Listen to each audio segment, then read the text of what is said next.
तैयार, चीन खबरदार। संदेश बिल्कुल यही है विजयदशमी पर। आज विजयदशमी और इस मौके पर हिंदुस्तान ने चीन को अपने तल्ख अंदाज में समझा दिया है कि हमारी 1 इंच जमीन पर भी दुश्मन ने नजर उठाई तो उसका अंजाम बुरा होगा। रक्षा मंत्री राजनाथ सिंह ने खुद ये बात दोहराई है। उन्होंने आज दार्जिलिंग में सुखना वॉर मेमोरियल में जवानों के बीच शस्त्र पूजा की। उसी दौरान उन्होंने एक बार फिर से चीन को अपना इरादा बता दिया।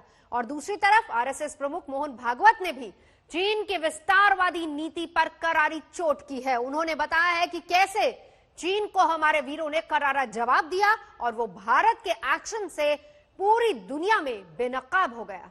4 तस्वीरें। शस्त्र पूजा रक्षा मंत्री राजनाथ सिंह कर रहे हैं, फिर उसके बाद कलश पूजा भी की, प्रसाद ग्रहण किया और शस्त्रों को हाथ में उठाया, ये बताने के लिए, दिखाने के लिए चीन को कि समझ जाओ वरना अंजाम बुरा होगा। बातचीत से मामला हल हुआ तो ठीक, वरना जवाब देना हिंदुस्तान को बहुत अच्छे से आता है। इस बात को न सिर्फ दिखाया रक्षा मंत्री राजनाथ सिंह ने, बल्कि शब्दों में भी उसका इजहार साफ नजर आ रहा था। तो दशहरे के मौके पर रक्षा मंत्री राजनाथ सिंह शस्त्र पूजा करते नजर आए।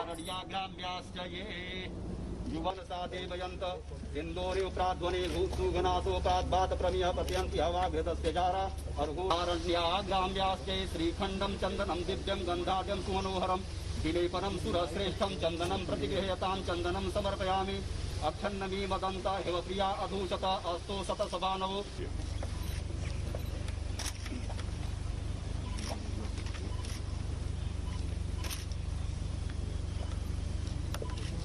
गोभाजिहस्ति धनधान्य समृद्धिरस्तु ऐश्वर्यमस्तु बलमस्तु रिपोक्षयस्तु वंशे सदैव भवतां हरिभक्तिरस्तु। इस समय भारत और चीन की सीमा पर भी जो तनाव चल रहा है, भारत तो ये चाहता है कि यह तनाव समाप्त हो, शांति स्थापित हो। उद्देश्य हमारा यह है। लेकिन कभी कभी कुछ ऐसी नापाक हरकतें होती रहती हैं। लेकिन मैं पूरी तरह से आश्वस्त हूं और आश्वस्त ही नहीं हूं, मुझे पूरा भरोसा भी है कि हमारे सेना के जवान किसी भी सूरत में अपने भारत की 1 इंच भी जमीन किसी दूसरे के हाथों में नहीं जाने देंगे। हाल फिलहाल जो कुछ भी इंडो चाइना बॉर्डर पर लद्दाख में हुआ है, उसमें मैं कह सकता हूं, निश्चित जानकारी के आधार पर मैं कह रहा हूं कि हमारे भारत के सेना के जवानों ने जिस प्रकार की भूमिका का निर्वाह किया है, आगे यदि इतिहास लिखा जाएगा तो इतिहास लिखने वाला इतिहासज्ञ हमारे भारत के सेना के जवानों के इस शौर्य और पराक्रम की गाथा को स्वर्णाक्षरों में लिखेगा। तो शस्त्र पूजा, चीन को जवाब और साथ ही साथ हिंदुस्तान के फौजियों का, सैनिकों का मनोबल ऊंचा करते हुए रक्षा मंत्री राजनाथ सिंह। और उधर विजयदशमी के मौके पर आरएसएस मुख्यालय में आज शक्ति पूजा की गई और इस विशेष मौके पर आरएसएस प्रमुख मोहन भागवत ने शस्त्र पूजा की। फिर उन्होंने स्वयं सेवकों को संबोधित किया। मोहन भागवत ने देश से जुड़े कई मुद्दों पर अपनी राय रखी। उन्होंने सीएए का जिक्र किया, राम मंदिर का भी बखान किया।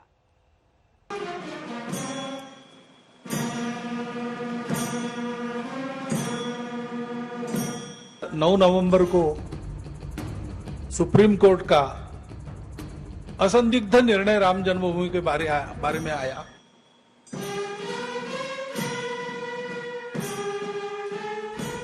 बाहर से जो आते हैं भारत में और नागरिक बनने की इच्छा उनकी है, तो उसके लिए भी कानून में पहले से प्रावधान है।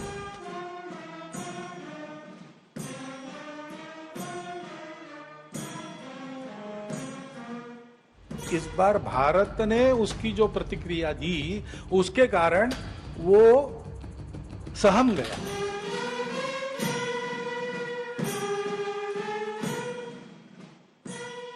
मौका बेहद खास है।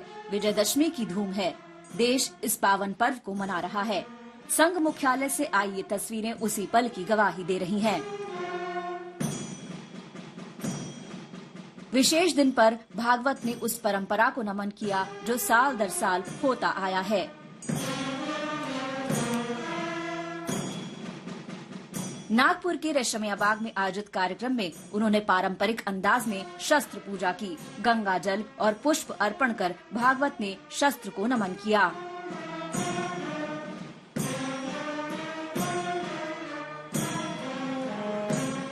विजयदशमी पर आरएसएस मुख्यालय इस अनूठे पल का मेजबान बनता है और पूरा देश इसका गवाह बनता है। लेकिन ये साल पिछले बरस से बिल्कुल अलहदा है। कोरोना के खतरे के बीच सब कुछ बदला बदला सा है। अब सोशल डिस्टेंसिंग की दूरी है, मास्क की मजबूरी है। ऐसे में आरएसएस मुख्यालय की शस्त्र पूजा भी कई मायनों में अलग रही। 1, 2, 3 संघ के विजयदशमी उत्सव में इस बार महज 50 स्वयंसेवक शामिल थे।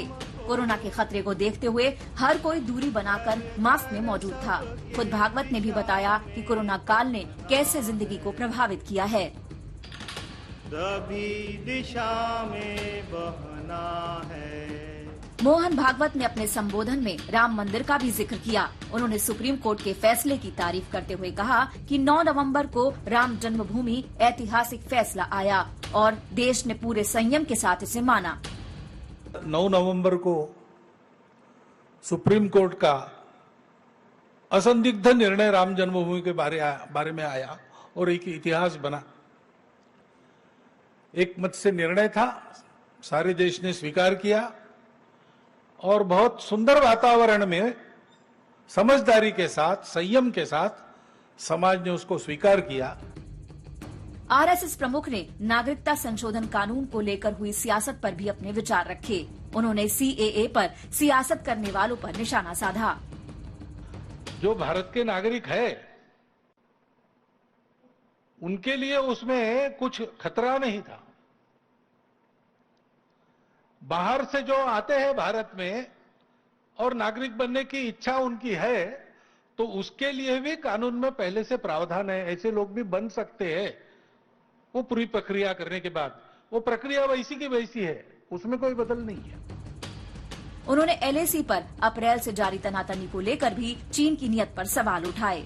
उन्होंने बताया कि कैसे चीन अपनी हड़प नीति से पूरी दुनिया में बेनकाब हो गया है।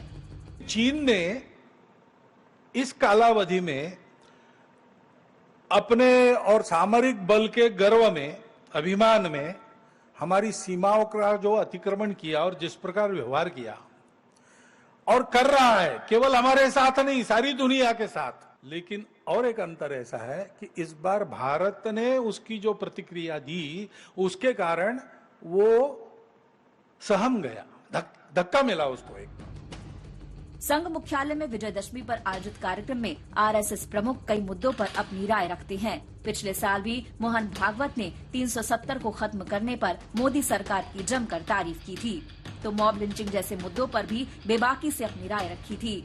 इस बार चीन पर निशाना साधने वाले भागवत ने पिछले साल की विजयदशमी कार्यक्रम में पाकिस्तान के वजीर आजम इमरान खान को आड़े हाथ लिया था। आज तक ब्यूरो।